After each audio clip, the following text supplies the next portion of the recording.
Coaching भी दे रहा है, स्कूल भी दे रहा है, यूनिवर्सिटी भी दे रहा है, गौवा का स्कूल भी दे रहा है, बड़े बड़े पब्लिक स्कूल भी एजुकेशन के नाम पे लाखों उठा रहे हैं। और कह रहे हैं तो कोरोना में चला गया, फिर से दीजिए, फिर से और स्मार्ट वैल्यू एपीएल का एक बार दिया और जिंदगी भर लीजिए। दोस्त मैं ऐसे लोगों को जान रहा हूं जो बच्चों का एडमिशन 1.5 लाख में कराया, तब तक आ गया कोविड, लॉकडाउन लग गया, वो स्कूल फिर से चिट्ठी भेज दिया, एक दिन भी बच्चा स्कूल करने नहीं गया, लेकिन लव लेटर भेज दिया 1.5 लाख फिर से 1.5 लाख फिर से 1.5 लाख फिर से। तो वहां खुजली नहीं होती है, और यहाँ जहाँ पर कैरियर प्लेटफॉर्म है, कैरियर बनाने का, वहां पे आपको दिक्कत हो जाती है। तो मैंने बोला एजुकेशन जो बड़ा ही जरूरी चीज है, और मैं आज बड़ा बारीकी से एजुकेशन सिस्टम को कवर करते हुए आपको दिखाऊंगा कि एपीएलएल कितना स्ट्रांगली एजुकेशन दे रहा है, किस तरह से दे रहा है, और किस तरह का कैरियर ओरिएंटेड एजुकेशन दे रहा है एपीएलएल। भारत के अंदर में एजुकेशन के 2 प्रारूप है, यानी 2 फॉर्मेट है, 2 फॉर्मेट है इंडिया के अंदर में एजुकेशन का। समझना चाहोगे? समझना चाहोगे? मैंने अभी फोकस बताया ना, अभी भी लोग आप फोकस नहीं समझ रहे हो। फोकस का मतलब सिर्फ स्मार्ट वैल्यू बिजनेस, दूसरा कुछ नहीं। एक एजुकेशन जो भारत में कहलाता है फॉर्मल एजुकेशन, क्या कहलाता है? फॉर्मल एजुकेशन कहलाता है, और दूसरा कहलाता है नॉन फॉर्मल एजुकेशन। जैसे होता है ना कि फॉर्मल ड्रेस में आना, फॉर्मल कम्युनिकेशंस, फॉर्मल डिस्कशन, उसी तरह से एजुकेशंस भी फॉर्मल है, इको कर रहा है। एजुकेशंस भी फॉर्मल होता है, नॉन फॉर्मल होता है। कोई जानता है इसको? बताएं। यस। अरे यार क्या बताएं? हेलो बताएं। तो आग नहीं लगी अभी तक? ऐसा आग लगा दो, क्योंकि स्कूल के मास्टर जी हमको स्कूल में बोले थे गर्मी जून में होती है। घर आए पिताजी बोला बेटा गर्मी खून में होती है। किस में होती है? खून में। सर्दी आई दीदी बोली गर्मी खून में होती है। जब स्मार्ट वैल्यू ज्वाइन किया तो पता चला ना गर्मी जून में होती है, ना खून में होती है, ना खून में होती है। गर्मी स्मार्ट वैल्यू बिजनेस से कमाने वाले जुनून है।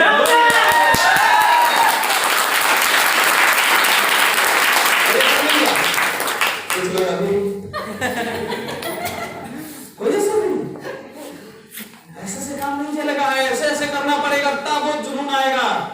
तो मैंने बोला फॉर्मल एजुकेशन भी 2 तरह के होते हैं। एक जिसको सरकार चलाता है, जिसको हम एक स्टैंडर्ड वर्ड यूज करते हैं गवर्नमेंट एडेड, यानी सरकारी। एक प्राइवेट सेक्टर चलाती है जिसको हम प्राइवेट कहते हैं, यानी ये सरकारी नहीं है, प्राइवेट है। फॉर्मल एजुकेशन में जो स्कूल होता है वो गवर्नमेंट का यूनिवर्सिटी आएगा, इसके अंदर में जो एजुकेशन मिलेगा वो फॉर्मल में आता है। गवर्नमेंट के कॉलेजेस होंगे, इसमें जो पढ़ाई मिलता है वो फॉर्मल एजुकेशन में आता है। गवर्नमेंट के स्कूल, यानी स्कूलिंग से लेकर कॉलेज से लेकर यूनिवर्सिटी तक का जो आप एजुकेशन लेते हो वो फॉर्मल एजुकेशन में, चाहे मैं ऑटोनोमस यूनिवर्सिटी की बात करूं, या प्राइवेट यूनिवर्सिटी की बात करूं, या प्राइवेट कॉलेज की बात करूं, या प्राइवेट स्कूल की बात करूं। यानी स्कूलिंग एजुकेशन जहां से 10th करते हो, 12th करते हो, ग्रेजुएशन करते हो, इंजीनियरिंग करते हो, पीजी करते हो, डॉक्टरी करते हो, पीएचडी करते हो, लेक्चरशिप करते हो, ये सारे फॉर्मल एजुकेशन में आता है। समझ में आया? बहुत लोग आप 10th कर लिए होंगे, 12th कर रहे होंगे, इंटर कर रहे होंगे, या डिप्लोमा कर रहे हो, सारे एजुकेशन फॉर्मल एजुकेशन में आता है। समझ में आया? Yes sir. तो फिर नॉन फॉर्मल क्या है? तो नॉन फॉर्मल एजुकेशन देता है एपीएलएल, कंप्यूटर शिक्षा। पूछोगे सर आप बोलती है, हम माने? बिल्कुल नहीं मानो। तो नॉन फॉर्मल में एजुकेशन क्या होता है?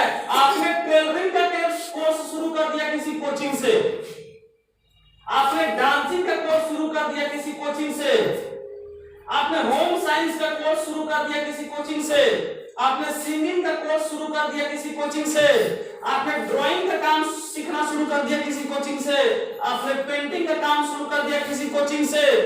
आप फिटजी जाते हो और इंजीनियरिंग का तैयारी करते हो, आप आकाश इंस्टीट्यूट जाते हो, इंजीनियर मेडिकल की तैयारी करते हो। समझ में आ रहा है? आप कोचिंग जाते हो, इकोनॉमिक्स का क्लास करते हो, आप एपीएलएल सेंटर जाते हो, कंप्यूटर की क्लास करते हो, इस तरह के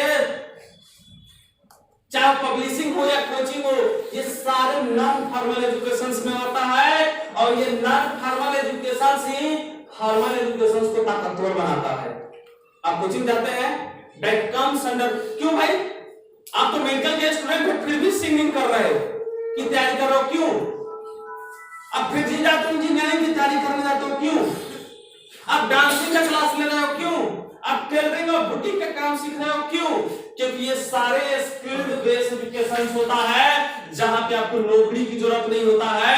आप अपने स्किल्ड से आप अपना खुद का करियर बनाते हैं, यानी उस फील्ड में जाके आप पैसा कमाते हो। एक डांसर बनके आप अपना करियर डांसिंग में बनाते हो, आपको नौकरी खोजने की जरूरत नहीं है। आप कोरियोग्राफर बन जाते हो, डांसिंग टीचर बन जाते हो, स्टेज शो करने लगते हो और लाखों रुपया कमाने लगते हो। आप एक ब्यूटिशियन का कोर्स करते हो, फॉर्मल एजुकेशन से आपने पीजी तक लिया, लेकिन ब्यूटिशियन के कोर्स करने के बाद आपने सपा खोल दिए, पार्लर खोल दिए, जहां से आप लाखों महीना में कमाते हो। जब शादी का सीजन आता है, एक एक लड़कियों की तैयारी करने के लिए आप 10-10 हजार 20-20 हजार रुपया चार्ज करते हो। आपकी बुकिंग होती है, अपनी आप हेयर कटिंग सीख लिए, आप टैटू बनाना सीख लिए, आप एक एक टैटू बना रहे हैं और 2-2 हजार रुपया चार्ज कर रहे हैं। दिन भर में 5 टैटू बना दिए, पता चला 10,000 15,000 रुपया रोज का आप कमा रहे हैं। एपीएल का कोर्स करके आप वेबसाइट डिजाइनिंग सीख गए। अब अपने शहर में लोगों को वेबसाइट, जो कंपनी खोल रहे हैं, जो बिजनेस स्टार्ट कर रहे हैं, कुछ अपना प्रोजेक्ट चलाना चाह रहे हैं, उनको वेबसाइट बना के आप एक एक वेबसाइट में 10,000 20-20 हजार रुपया कमा रहे हो। अब वेबसाइट के साथ साथ सॉफ्टवेयर डेवलपमेंट सीख लिया आपने एपीएल के कोर्स करके। आप सॉफ्टवेयर डेवलप करके आप महीना का 50 से 60 हजार रुपया कमा रहे हो। आज स्मार्ट नेटिजन कोर्स करके आप हार्डवेयर इंजीनियर बन गए। तो क्या हुआ? आपने खुद का रिपेयरिंग सेंटर खोला, जहां पे आप कंप्यूटर के सारे एक्सेसरीज, मोबाइल के सारे एक्सेसरीज सेल भी कर रहे हो, उनको रिपेयर भी कर रहे हो, इंस्टॉल भी कर रहे हो और क्या बोलते हैं, फॉर्मेटिंग का भी काम कर रहे हो। इतना ही नहीं रुके, आपने देवघर के 2 स्कूल, 2 कॉलेज और एक बैंक का काम आपने उठा लिया, जहां पे दिक्कत के अनुसार आप जाते हो और उसके सॉल्यूशन करके आते हो और इन 5 जगह से महीना में आपको 5-5 हजार यानी 25 हजार रुपया आपको उधर से आ जा रहा। कहीं आपको नौकरी करने की जरूरत नहीं है। हो सकता है 2 साल तक उस स्कूल में आपकी जरूरत ही नहीं पड़े, क्योंकि कंप्यूटर खराब ही नहीं हुआ, तो आप 2 साल तक नहीं जाएंगे, लेकिन फिर भी हर महीना आपके खाता में पैसा आएगा। वो स्किल्ड बेस्ड एजुकेशन देता है, नॉन फॉर्मल एजुकेशन जिसको कहते हैं आपका कौन देता है? कौन देता है? कौन देता है? एपीएल। ताली बनता है दोस्त।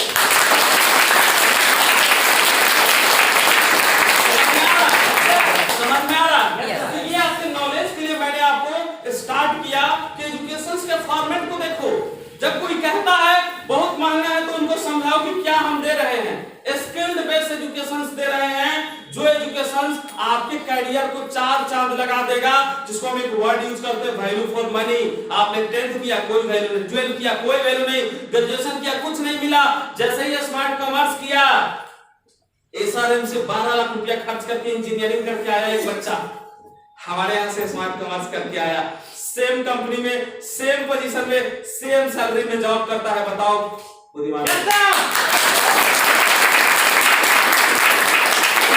पैसे बचाए, समय बचाए और माल भी। क्यों? क्योंकि इतना ताकतवर प्रोग्राम उसने कर लिया। क्यों? क्योंकि इतना ताकतवर प्रोग्राम उसने कर लिया। मैं आपको बता दूं, कहीं से भी आप इंजीनियरिंग कर लो, मेडिकल कर लो, लेकिन नॉन फॉर्मल एजुकेशन के माध्यम से आपको स्किल्ड बेस्ड ट्रेनिंग लेना ही होता है टॉप लेवल पे जाने के लिए। वो एजुकेशन हम आपको एपीएल के माध्यम से दे रहे हैं। तो अब चलते हैं घुसे एपीएल में। चलो घुसे। मैं बात कर रहा हूं एजुकेशन की, तो अब सबसे पहले एपीएल के और अंदर से घुसने से पहले एक चीजों को समझने की कोशिश करते हैं।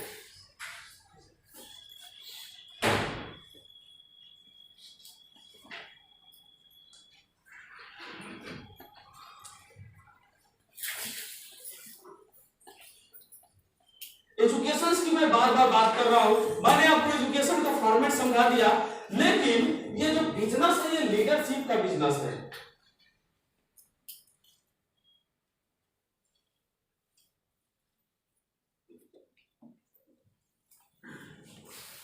और लीडरशिप के लिए, स्मार्ट वैल्यू लीडरशिप के लिए कुछ चीजों का जानना आपको बड़ा जरूरी है।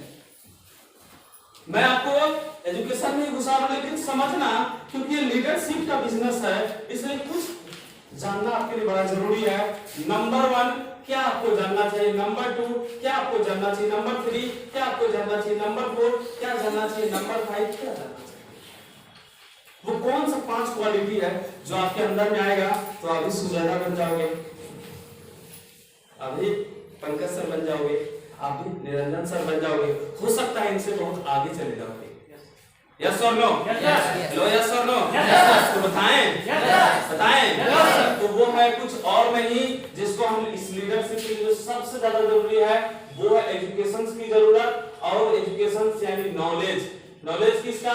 न्यूटन का थर्ड लॉ का नहीं, ब्रांड का नॉलेज होना चाहिए आपके पास। ब्रांड यानी ऑर्गेनाइजेशंस का, कंपनी का नॉलेज होना चाहिए। जिस कंपनी से आप जुड़े हुए हो, जिस ऑर्गेनाइजेशन से आप जुड़े हुए हो, जिस ऑर्गेनाइजेशन से आपका सपना जुड़ा है, आपका सोच जुड़ा हुआ है, आपका कैरियर जुड़ा हुआ है, आपका भविष्य जुड़ा हुआ है, वो ऑर्गेनाइजेशन आपका है, किसी और का नहीं है। तो जब कंपनी आपकी, तो जानकारी किसके पास होगा? पड़ोसी के पास। हेलो, पड़ोसी के पास। तो ये दो कंपनी है, दो ब्रांड है, ब्रांड एपीएलएल एंड स्मार्ट वैल्यू। ये दो ऑर्गेनाइजेशंस है जिससे आपका कैरियर, आपका सोच, आपका फ्यूचर, आपका थॉट और आपका सपना जुड़ा हुआ है। तो ये दोनों कंपनी आपकी है। किसकी है? हेलो, किसकी है? कुछ दिक्कत है? तो किसकी कंपनी है? क्यों? क्योंकि आप जुड़े, आपका सोच जुड़ा, आपका विश्वास जुड़ा, आपका सपना जुड़ा, आपका भविष्य जुड़ा, तो कंपनी आपका। तो नॉलेज किसका? खुद का। तो जब नॉलेज होगा, काउंसलिंग करने जाएंगे तो अपने नॉलेज से खुजली पैदा कर देंगे और जल्दी ज्वाइनिंग कर लेंगे, खुजली लेके नहीं आ जाएंगे। कि कुछ लोग जाते हैं हम लोग सर नहीं हुआ, क्यों? कमी है, तो ये ऐसे ऐसे होने लगता है। लेकिन जब ये रहेगा तो सीना ठोक के बोलोगे, कंपनी मेरा, बिजनेस मेरा, प्रोडक्ट मेरा, मैं बोलूंगा अगला सुनेगा, मैं काउंसलिंग करूंगा अगला ध्यान से सुनेगा। हर क्वेश्चन का जवाब मेरे पास होगा जो मेरे कंपनी से रिलेटेड हो, मेरे बिजनेस से रिलेटेड हो, मेरे प्रोडक्ट से रिलेटेड हो। उस लेवल का नॉलेज आपको ब्रांड एपीएल या ब्रांड स्मार्ट वैल्यू का आपके पास होना चाहिए, तभी आप लीडर बन पाओगे, तभी आप टीम को, लेफ्ट राइट को उठा पाओगे, तभी आप बिजनेस को जबरदस्त तरीके से कर पाओगे। तो नॉलेज मैंने बोला ना, कंपनी का होना चाहिए आपके पास। यस और नो? Yes sir. हेलो, समझ में आ रहा है? समझ में आ रहा है? क्या सीधा बैठो, सीनियर हो गए तुम भी, लग रहे हो जैसे 5 स्टार थिएटर में आ गए हो, अभी भी सीधा बैठो। गुड। दूसरा मैंने बोला नॉलेज क्या चीज का होना चाहिए? प्रोडक्ट का होना चाहिए। क्या चीज का? प्रोडक्ट का।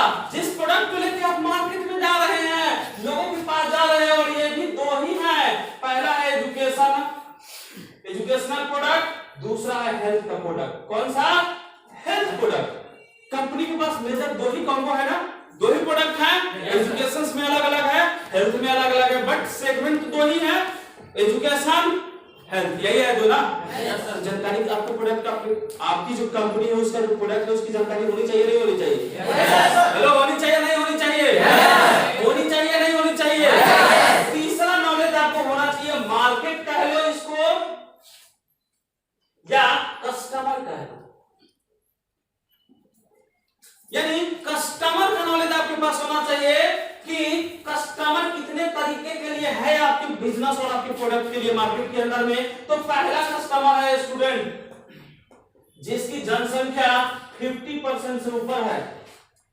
दूसरा कस्टमर है ओल्ड एज, ऐसे लोग जो ओल्ड एज से हैं, जो अलग अलग चीजों से ग्रसित हैं, चाहे फैटी एसिड से ग्रसित हो, चाहे मध्य प्रदेश से ग्रसित हो, चाहे बीपी से ग्रसित हो, चाहे ओवरवेट से ग्रसित हो, यानी कहीं न कहीं फिजिकली चैलेंजेस है, जिनकी भी संख्या करीब करीब 20% से 30% के बीच में है।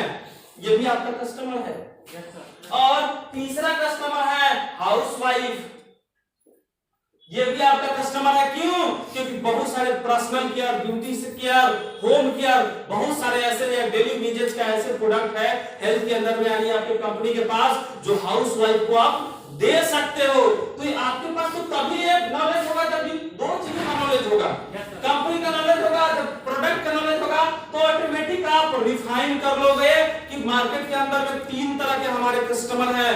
एजुकेशन के लिए स्टूडेंट, हेल्थ प्रोडक्ट के लिए या सुपर फूड के लिए, ये जो भी प्रोडक्ट है नॉनी प्रोटीन वाला जो भी है, एलोवेरा सॉरी, और एक और आ गया, चौथा एक और आ गया जिसका नाम है एग्रीकल्चर। ये भी एक सेगमेंट ऐड हो गया अभी कुछ सालों से, 1-1.5 सालों से, यानी ये भी एक कस्टमर आपके लिए बन गए हैं जिसका प्रोडक्ट आपके कंपनी के पास है, यानी एग्रीकल्चर का भी कस्टमर आपके पास है। तो ये तभी होगा, इनफैक्ट मैम ये तीसरा यहां भी ऐड हो गया, agriculture, education, health and agriculture.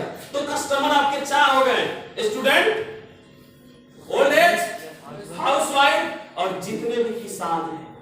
Yes और नो? यस और नो? तो समझ में आ रहा? समझ में आ रहा? Product, education, health and agriculture, customer, student, old age, housewife and agriculturist, जिसको हम किसान कहते हैं। इसका नॉलेज आपके पास होना चाहिए। ये तभी नॉलेज होगा जब कंपनी का नॉलेज होगा, प्रोडक्ट का नॉलेज होगा, ऑटोमेटिक आप फिल्टराइज कर लोगे कस्टमर को कि कौन आदमी मेरा किस प्रोडक्ट का, उसके बेस पे आप उसका काउंसलिंग करोगे और उसको समझाओगे। चौथा नॉलेज क्या चीज का होना चाहिए बताएं? Yes sir. चलो बताएं। कुछ और नहीं, स्मार्ट वैल्यू बिजनेस का नॉलेज होना चाहिए। समझ में आ रहा है? Yes sir. Smart value business यानी क्या ये ट्रेडिशनल बिजनेस है या ये डायरेक्ट सेल्स की बिजनेस है या इसको हम नेटवर्किंग कहते हैं या हम इसको एमएलएम कहते हैं, इसका नॉलेज होना चाहिए।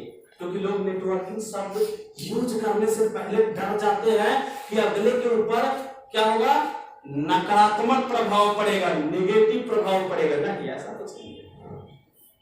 आप इसलिए डरते हैं क्योंकि आपको ही पता नहीं है कि नेटवर्किंग बिजनेस होता क्या है, मेरा बिजनेस होता क्या है, डायरेक्ट सेल्स बिजनेस होता क्या है, इसलिए आप नहीं बोल पाते हैं। क्योंकि लोग कह दिया किसी को, लेके उड़ गया, कौवा ने आपका कान लेके उड़ गया, तो पहले देखोगे या दौड़ोगे, लेकिन ज्यादातर लोग कौवा के पीछे भागने लगता है। यस सर, मैंने बोला ना कान छुओ, तो आपने छू दिया। तो मार्केट में कुछ ऐसे ही भ्रम लोग फैला दिए हुए हैं एमएलएम बिजनेस को लेकर, लेकिन जब किसी से टकराओगे, जब वो बंदा को जब आप काउंसलिंग करोगे सही तरीके से एमएलएम बिजनेस के ऊपर, ये बिजनेस के फॉर्मेट को समझाओगे, इसके बेनिफिट को समझाओगे, इसके ऑब्जेक्टिव को समझाओगे, और कैसे एक रोड का बच्चा, एक गरीब परिवार का बच्चा, एक कम पढ़ा लिखा बच्चा अपना कैरियर बनाता है जबरदस्त तरीके से इस बिजनेस के अंदर में, वो समझ जाएगा कैसे विश्व के 197 देश में बिजनेस काम कर रहा है जो खरबों करोड़ का टर्नओवर है। जब उसको बताओगे तो कहोगे चाचा दूसरे के बात सुन सुन के बात मत पकाओ, अपनी अकल लगाओ और माल कमाओ। Yes sir.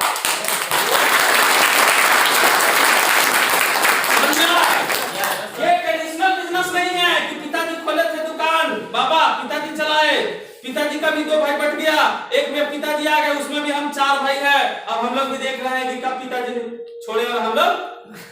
ये ट्रेडिशनल बिजनेस नहीं है।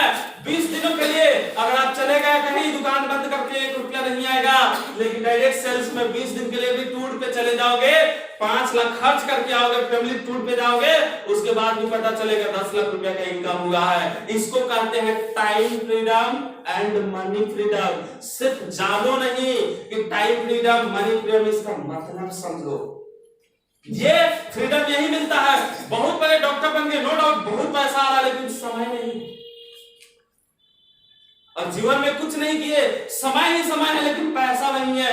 ये दोनों ही घातक है, और ये दोनों चीज से यहाँ भी इंसान बाहर आ जाता है, यानी पैसा ही पैसा और समय ही समय। मैं ऐसे ऐसे लीडर को जानता हूँ कि 1-1 महीना तक फैमिली टूर पे रहे, इंटरनेशनल 4-4 कंट्री घूमे अपने बीवी बच्चा के साथ, उसके बाद भी आने के बाद मेरे को अपना खर्च दिखाए 8.5 लाख, इनकम दिखाए 12 लाख रुपया।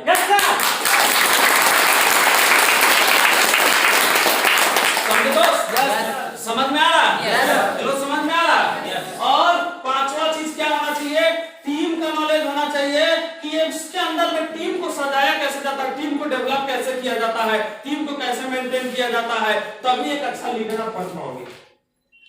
समझ में आ रहा? चलो समझ में आ रहा? तो मैं बार-बार मैं अभी जो आपको दिखाने जा रहा हूँ, अभी एजुकेशन और ये 2 कंपनी कैसे, बार-बार की स्मार्ट वैल्यू आपके सर आए हुए हैं, दादा आए हुए बता बढ़ाने के लिए हेल्थ प्रोडक्ट सर आपको बताते रहते हैं, टीम को कैसे डेवलप करना है वो बताते ही रहते हैं, एमएलएम बिजनेस क्या है आपको सब लोग बताते ही रहते हैं। बट एपीएलएल कितना ताकतवर तरीके से काम कर रहा है और हमारा एजुकेशन कितना स्ट्रांग है, इसको जानने का टाइम है नहीं है? जानना चाहिए नहीं जाना चाहिए? देखिए स्मार्ट वैल्यू बिजनेस का मतलब ही होता है एजुकेशन और एजुकेशन का मतलब ही हुआ एपीएलएल। यस और नो?